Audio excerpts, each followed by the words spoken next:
لو محتارين بقى في وصفة سهلة وسريعة مش تاخد منكم وقت خالص، جربوا الوصفة دي.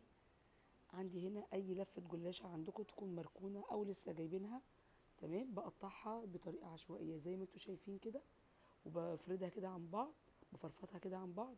وبجيب بقى اي صينية.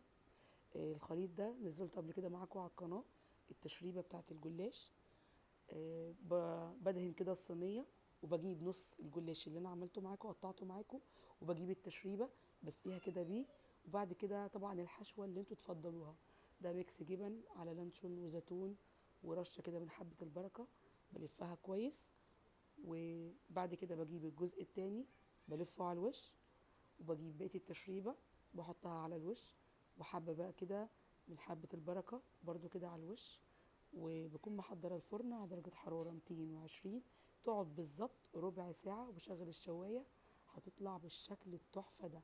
حاجه كده زي ما قلت لكم سهله وسريعه، تاخدش منكم وقت، والنتيجه تحفه. بصوا القطع ما شاء الله كانكم جايبين كده حاجه جاهزه من بره. لو الوصفه بقى عجبتكم، لايك وشير واشتراك في القناه.